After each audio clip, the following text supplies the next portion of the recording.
I actually still toy around the idea of whether it's Queen City or not, Right. kind of going back in and opening up a spot. Cause I mean, I drive around and every time I'm driving around, I see an empty spot and my wife is with me. I'm like, hey, no, go good there.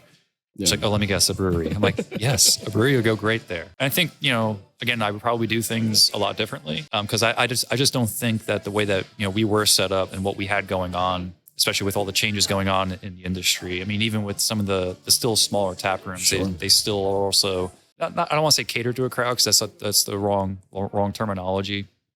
But there is a specific type of drinking crowd in Cincinnati, I feel, and I think that's the thing that was always just so different and challenging for me was that I never went with the mainstream. Like when people come in like, oh, are you going to have ciders? And it's like, well, no. And for me, I've always just, been a purist at heart. It's like, look, I still am firmly believing that if you're going to be or call yourself a brewery, you should be a brewery.